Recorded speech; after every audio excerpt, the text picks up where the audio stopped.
Teman-teman, ketemu lagi dengan kami, tim Laboratorium FISIP Universitas Garut. Nah, kali ini saya, Mila Karmila, akan membahas mengenai analisis faktor. Kalau sebelum-sebelumnya teman-teman sudah mendapatkan materi kuliah mengenai statistik deskriptif, kemudian inferensia, ada uji MANOPA dan uji MANOPA. Nah, sekarang saya akan membahas mengenai analisis faktor. Apa itu analisis faktor? Analisis faktor merupakan sebuah teknik yang digunakan untuk mencari faktor-faktor yang mampu menjelaskan hubungan atau korelasi antar berbagai indikator independen yang diobservasi.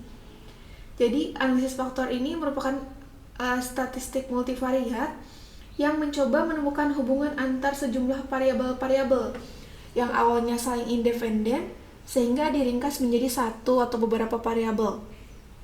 Nah, analisis faktor ini juga cocok digunakan bagi teman-teman yang sedang mengerjakan tugas akhir atau skripsi, tentunya Nah, sebenarnya analisis faktor ini sudah banyak digunakan oleh beberapa mahasiswa dalam tugas akhir skripsinya.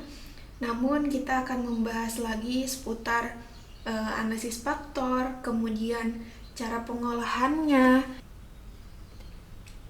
Nah, sekarang apa itu tujuan dari analisis faktor?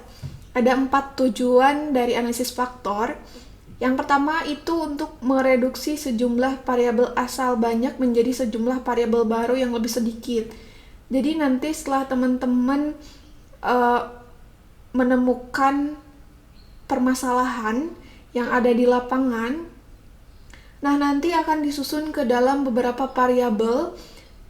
Nah, tujuan dari analisis faktor itu sendiri untuk mensingkat atau meringkas variabel-variabel yang banyak itu menjadi variabel yang lebih sedikit yang dinamakan faktor baru. Seperti itu. Nah, yang kedua, untuk mengidentifikasi adanya hubungan antar variabel penyusun faktor atau dimensi dengan faktor yang terbentuk. Nah, yang ketiga, untuk menguji validitas dan reliabilitas instrumen dengan analisis faktor konfirmatori.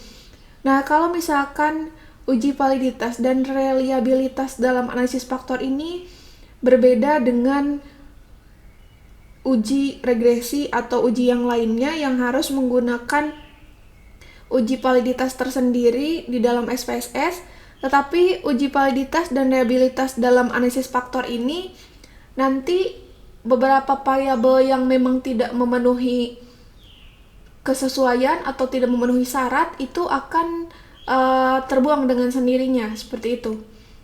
Kemudian untuk yang keempat, validitas data untuk mengetahui apakah hasil analisis faktor tersebut dapat digeneralisasi ke dalam populasinya sehingga setelah terbentuk faktor. Nah, itu untuk tujuan dari analisis faktor sendiri. Kemudian kita lanjut ke macam atau jenis analisis faktor. Ada 2 macam jenis analisis faktor yang biasa digunakan. Yang pertama itu ada analisis faktor eksploratory atau PCA. Yang kedua ada analisis faktor konfirmatori atau CFA. Nah, perbedaannya, kedua analisis faktor ini, analisis faktor eksploratory itu jika peneliti sebelumnya belum mengetahui atau belum mempunyai pengetahuan atau teori tentang struktur faktor-faktor yang akan dibentuk. Jadi sebelumnya peneliti belum mengetahui teori apa saja yang akan digunakan atau yang nanti akan diolah di dalam pengolahan datanya. Sedangkan konfirmatori, nah dalam analisis faktor ini ada ukuran sampel yang ideal yang harus teman-teman gunakan dalam melakukan pengolahan data. Umumnya sampel yang dianjurkan antara 50-100 atau bisa menggunakan rasio 10:1 dalam artian untuk satu variabel ada 10 sampel. Jadi kalau misalnya dari hasil teman-teman menemukan observasi atau dari teori ternyata ada 10 variabel yang akan diolah, maka teman-teman harus mempunyai 100 sampel atau responden yang akan dibagikan angketnya ke 100 responden tersebut.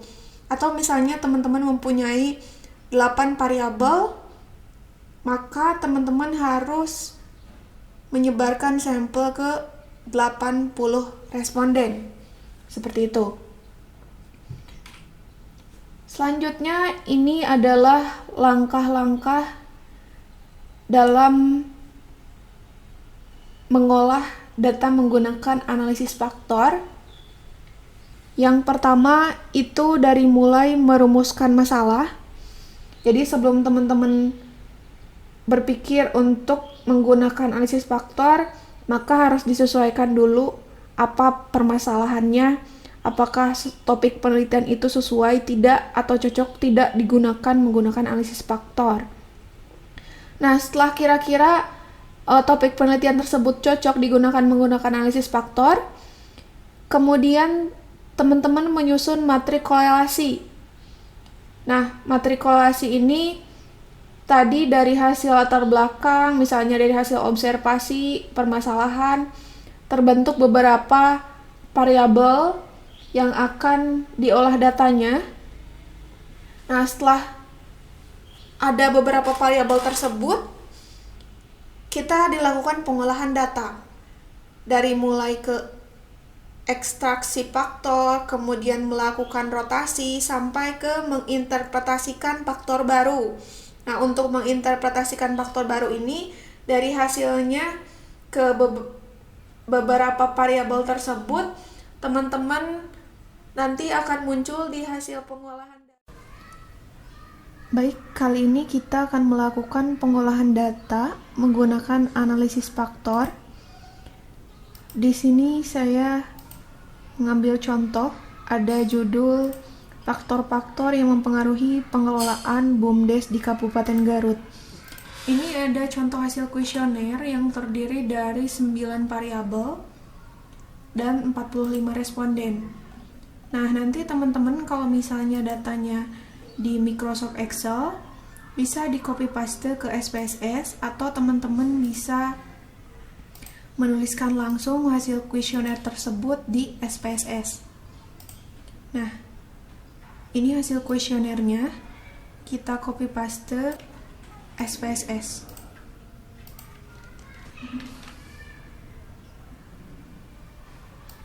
Nah, seperti ini, ada 9 variabel dan juga 45 responden.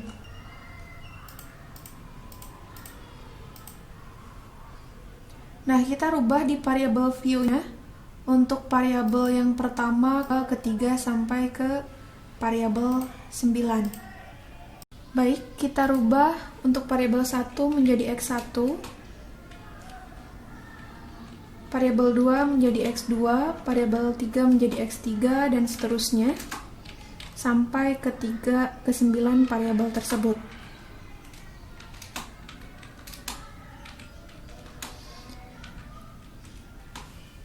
Kemudian untuk desimalnya kita kosongkan.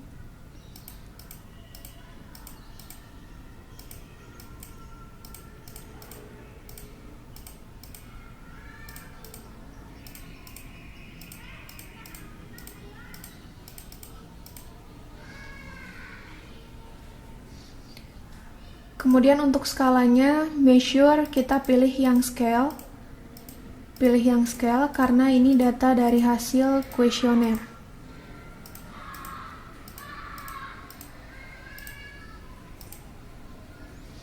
Nah, setelah variabel view-nya dirubah, kita masuk lagi ke data view.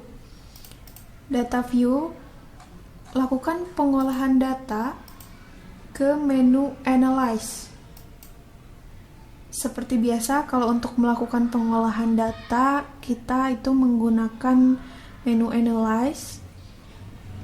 Selanjutnya masuk ke dimension reduction. Nah, setelah itu kita pilih yang faktor.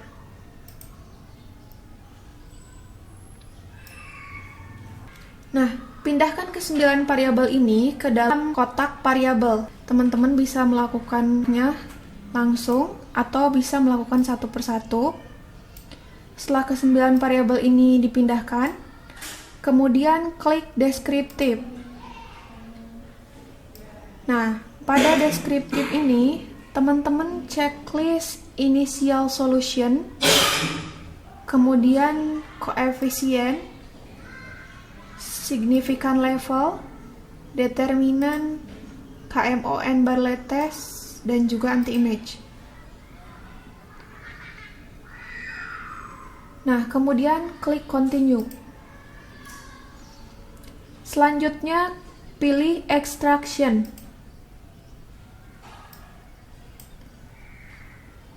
Di extraction ini, kita checklist yang script float. Kemudian, klik continue.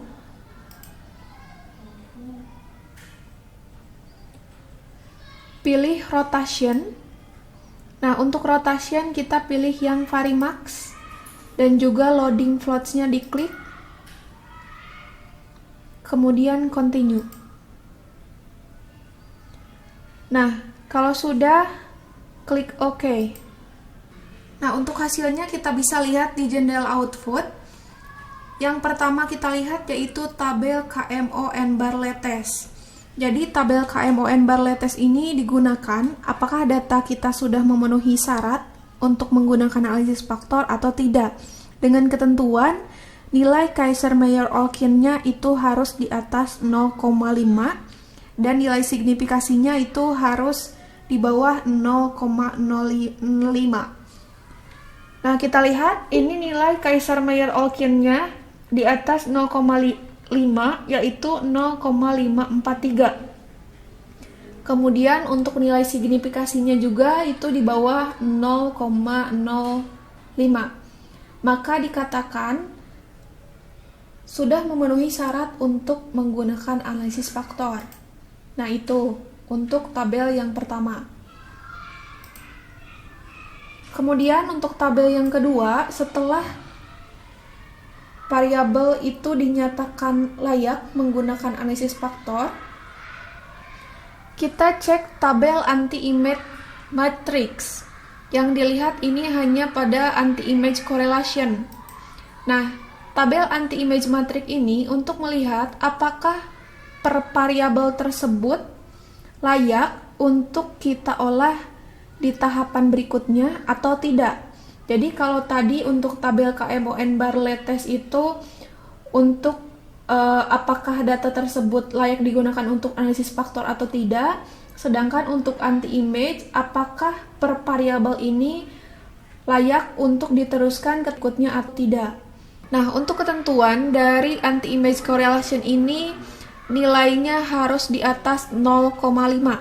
Nah, kita perhatikan saja nilai yang ada huruf A-nya. Nah, di sini kita lihat untuk X1 0,544. Kemudian untuk X2 0,531. Nah, ini angkanya di atas 0,5, maka variabel X1 dan X2, X3, X4 ini layak diteruskan untuk diolah datanya. Nah, kita lihat satu persatu apakah semua variabel ini nilainya di atas 0,5 atau malah di bawah 0,5. Kalau kita lihat ternyata semua variabel atau ke-9 variabel ini angkanya di atas 0,5, maka dinyatakan atau bisa diteruskan ke tahapan berikut. Nah, setelah ke-9 variabel ini layak digunakan atau diteruskan lakukan pengolahan data, tabel selanjutnya yang kita lihat itu pada tabel communality. Nah, tabel communality ini fungsinya untuk menjelaskan suatu variabel oleh faktor yang ada. Misalnya di sini ada variabel X1, itu extraction-nya 0,798. Artinya, variabel X1 ini bisa dijelaskan oleh faktor sebesar 79,8% dan seterusnya X2, X3 sampai ke X9. Nah, tahapan berikutnya kita lihat di tabel total varian explain. Tabel total varian explain ini fungsinya untuk menentukan faktor baru yang terbentuk. Dari ke-9 variabel tadi, terbentuk berapa faktor. Nah, kita lihat di sini ketentuannya yang nilai initial eigenvalue-nya di atas 1. Kalau kita lihat di sini ada 4 faktor yang nilai eigenvalue-nya di atas 1. Ada 2,380, kemudian 1,7, 1,5, dan 1,1. Nah, keempat faktor ini nilai eigenvalue-nya di atas 1, maka dikatakan dari ke-9 variabel itu terbentuk menjadi 4 faktor baru. Nah, sekarang kita sudah mengetahui dari ke-9 variabel tersebut terbentuk menjadi 4 faktor baru. Tahapan selanjutnya masuk ke komponen matriks. Komponen matriks ini fungsinya untuk menunjukkan distribusi ke-9 variabel pada faktor yang terbentuk. Misalnya di sini ada komponen 1, 2, 3, 4, artinya itu ada 4 faktor yang terbentuk. Kemudian di sini ada 9 variabel. Kita lihat apakah variabel X1 ini masuk ke komponen atau ke faktor yang mana. Nah, cara menentukannya, teman-teman bisa melihat nilai yang paling besar di antara keempat komponen tersebut. Misalnya, untuk variabel X1, kita lihat nilai yang paling besar itu ada di komponen 2, yaitu 0,573.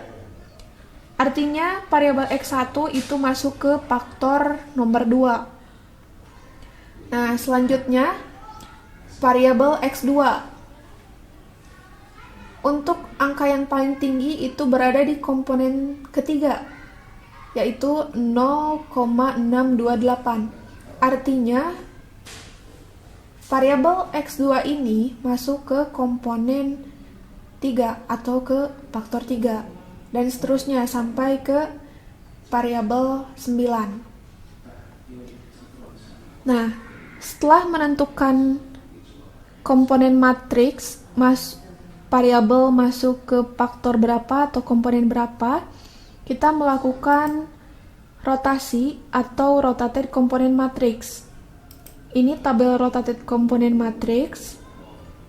Jadi fungsinya ini jika metode ekstraksi belum menghasilkan komponen faktor utama yang jelas, maka dilakukan rotasi lagi. Nah, fungsi rotasi ini untuk lebih menjelaskan variabel itu masuk ke faktor berapa. Nah, jadi untuk menentukannya kita bisa lihat di tabel rotated component matrix.